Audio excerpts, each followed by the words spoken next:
예, 오늘은 사회 초년생 분들이요. 처음 월세 계약을 할 때 꼭 알아야 할 내용들을 정리를 해드리겠습니다. 저도 처음 자취를 할 때 아무것도 몰라서 나중에 관리비 폭탄을 맞고 보증금 돌려받는데 고생했던 기억이 있었습니다. 오늘 이 영상 하나만 보시면은요, 그런 실수를 확 줄일 수 있을 거예요. 자, 그럼 바로 시작해 보도록 하겠습니다. 예, 계약하기 전에 가장 먼저 해야 할 일이 뭘까요? 바로 등기부등본 확인하는 겁니다. 보통 부동산에서 계약을 하게 되면 다 알려주지만은요, 최근에 당근을 하는 분이 많이 계시기 때문에 세세하게 알려드릴게요. 집주인이 진짜 집주인인지, 이 집에 빚이 얼마나 있는지를 확인하는 서류라고 보시면 되겠습니다. 어디서 확인할 수 있냐면요, 법원 인터넷 등기소에서 주소만 입력을 하면은요, 누구나 열람이 가능하고 열람 수수료는 700원이 되겠습니다. 표제부에는요, 건물 정보, 면적 용도 확인이 가능하고요. 갑부에는요, 소유자 이름이 계약하려는 집주인과 맞는지 확인하는 것이고요. 1구에는 근저당 담보대출이 얼마나 설정되어 있는지 확인하는 내용이 되겠습니다. 주의할 점은요, 근저당 금액이 크면은요, 집이 경매로 넘어갔을 때 보증금을 다 못 돌려받을 수도 있습니다. 보증금 더하기 근저당 합산이요, 집값의 70%를 넘지 않도록 주의하세요. 혹시 만약에 집주인이 안 오고요, 대리인이 나오자는 경우에는요, 반드시 위임장, 집주인의 본인이 발급한 인감증명서, 대리인 신분증 세 가지를 꼭 확인하세요. 사무실 벽에 보시면은요, 공인중개사 자격증이 걸려 있습니다. 사진과 이름이 맞는지 꼭 확인하시고, 실제 계약은요, 자격증을 가진 공인중개사 계약을 하시면 되겠습니다. 중개보조인이라고 하는 직원은요, 자격증이 없어서 법적으로 계약을 체결할 수가 없습니다. 이 점 꼭 기억해 두세요. 세 번째입니다. 집 상태는요, 눈으로 보지 말고 직접 테스트를 해보세요. 누수 곰팡이, 천정, 창문 아래 벽면, 욕실 구석 확인하시고요. 수압 배수 부분에는 수도꼭지 최대로 열어보시고요. 싱크대 욕실 물 빠짐이 잘 되는지 확인해 보세요. 보일러와 에어컨은요, 직접 작동을 해서요, 온도 변화를 확인하면 좋겠습니다. 소음은요, 가능하면은 전학대로 재방문을 해가지고 윗집, 옆집 체크를 하시면 더 좋겠죠. 채광 단열 부분은 창문 반향을 확인하시고 겨울에는요, 창가 결로 여부를 좀 더 체크하시면 좋겠습니다. 도어락 잠금 장치는요, 직접 작동 여부를 테스트해 보시면 되겠습니다. 계약 이후에 입주할 때쯤 돼서는요, 집안 상태를요, 스마트폰으로 꼭 촬영해 두세요.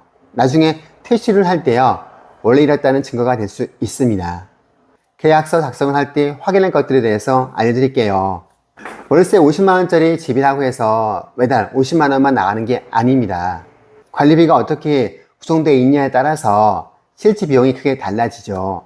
계약 전에 꼭 물어야 할 질문 중에요, 관리비에 어떤 항목이 포함되어 있나요? 인터넷과 TV 수수료는 별도인가요? 전기가스는 개별 계량인가요? 공동 계량인가요? 최근 3개월 평균 관리비와 공과금이 얼마나 나왔나요? 꼭 물어보시고요. 보통 일반적으로요, 관리비에 포함되는 항목에는요, 청소비, 공용전기료, 엘리베이터 유지비 등이 포함이 되어 있습니다. 그리고 보통 별도로 나오는 항목에는요, 전기세, 도시가스, 난방비, 수도세 같은 경우입니다. 근데 이게 공동 계량인 경우도 있기 때문에 한 번 더 확인을 해야겠습니다. 체크 포인트는요, 계약서에 관리비 포함이라고 적혀 있고 내역이 없으면요, 분쟁이 생길 수가 있습니다. 구체적인 항목을 계약서에 직접 명시하도록 요청하세요. 그럼 이번에는 계약서의 작성 시 꼭 들어갈 내용들에 대해서 알아보도록 하겠습니다.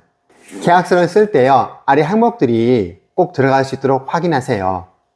임대인과 임차인 성함, 주민등록번호, 주소와 호실, 등기부 등본과 일치 여부 확인, 계약기간 시작일부터 종료일 명확하게, 보증금 월세금액 납부일 확인, 또 관리비 포함 항목을 명시하시고요.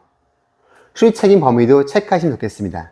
자연마모랑 임차인 과실 부분을 대해서요. 그리고 퇴실 시 정산 조건, 도배장판 원상복구 여부를 확인하시면 좋겠습니다. 예, 구두로 한 약속은요, 법적으로 보호받기가 어렵습니다. 모든 합의사항은요, 계약서에 직접 작성해 달라고 요청하는 게 맞습니다. 예, 여섯 번째입니다. 계약금과 잔금은요, 반드시 집주인 본인 통장으로 입금을 하세요. 계약금, 중도금, 잔금 모두요, 등기부등본에 적힌 소유자의 명의 통장으로 입금을 하세요. 중개사 통장이나 대리인 통장으로 입금을 하는 경우에는요, 나중에 집주인이 나는 못 받았다라고 주장할 때 보호받기가 어렵습니다. 이체 후에요, 입금 내역 캡처는요, 꼭 필수입니다. 이번에는 전입신고랑 확정일자는 언제 하는 것이 좋은지 알려드릴게요. 전입신고와 확정일자는요, 이상일 바로 처리하는 게 좋습니다. 이게 정말 중요한데요, 많은 분들이 나중에 하면 되지 생각하고 미루다가 낭패를 보는 경우가 많이 있습니다. 전입신고와 확정일자는요, 이사 당일 혹은 아무리 늦어도 다음날 오전까지는 꼭 처리를 하세요. 전입신고는요, 정보입사 시 웹사이트에서도 가능하고요, 안되면은 주민센터에 방문하시면 되겠습니다. 확정일자는요, 주민센터 방문 시에 계약서를 지참하시고 600원 수수료가 들어가게 됩니다. 확정일자는요, 주민센터 방문 후 계약서를 지참 후에요, 수수료는 600원이 듭니다. 수수료는 600원이 듭니다. 이게 왜 중요하냐면요, 전입신고, 확정일자를 맞춰야 법적으로 임차인 보호를 받을 수가 있습니다. 집이 혹여 경매로 넘어가더라도요, 보증금을 우선 변제받을 수 있는 권리가 생깁니다. 이사하고 나면은요, 공과금 명의를요, 전 세입자에서 내 명의를 바꾸십시오. 전기는 한국전력 앱 홈페이지 또는요, 고객센터 123으로 거셔가지고 바꾸시면 되고요. 도시가스 같은 경우에는 지역 도시가스가 다르기 때문에 전화 거시면 되겠습니다. 수도는요, 지방상수도 사업수도는 지자체 전화를 거셔가지고 확인하면 되겠고요. 인터넷과 TV는요, 각 통신사 고객센터에 전화를 하셔가지고 신규를 하시거나 아니면은 이전 설치를 부탁하시면 되겠습니다. 명의 변경 전에요, 꼭 전세입자 위납금이 없는지 꼭 확인하세요. 없으면 내가 그 금액을 떠안을 수도 있습니다. 이번에는 놓치면 아까운 청년 지원 제도에 대해서 알아보겠습니다. 전세 보증보험은요, 월세라도 꼭 확인을 하세요. 보증보험은 전세만 해당되는 게 아닙니다. 보증금이 있는 월세도 가입할 수가 있습니다. 집이 경매에 넘어가거나 집주인이 잠적했을 때 보증금을 보험사에서 대인 지급해주는 구조입니다. 청년 월세 지원이 제일 중요한데요. 나름의 조건이 되면은 최대 24개월간 월 20만원씩 총 480만원을 지원받을 수가 있습니다. 지원 자격은 연령은 만 19세부터 34세 이하고요.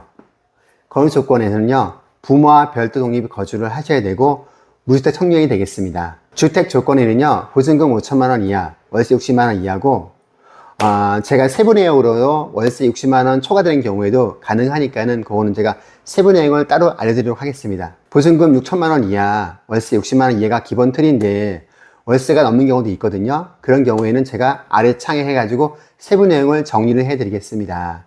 소득 기준은요, 청년 본인은 중위소득 60% 이하가 되겠습니다. 1인 기준 월 154만원이 되겠습니다. 2026년부터 수학통장 가입 요건이 폐지가 돼서 조건이 많이 완화가 됐습니다. 신청은 복주로 해서 할 수 있으니 꼭 확인하시면 좋겠습니다. 오늘 내용 정리하면 이렇습니다. 첫 번째, 1. 등기부등본 확인. 2. 집상태 직접 점검. 3. 계약서 꼼꼼히 작성. 4. 이사 당일 전입신고 확정일자 받기. 5. 청년 지원제도 신청하는 것이 되겠습니다. 이 5가지 흐름만 기억을 해도요, 첫 월세 계약 횟수를요, 약 90%는 줄일 수가 있습니다. 이 영상이 도움이 되셨다면요, 좋아요와 구독을 부탁드리겠습니다. 다음에는요, 더 좋은 내용으로 여러분께 찾아뵙도록 하겠습니다. 지금까지 달리는 건포였습니다.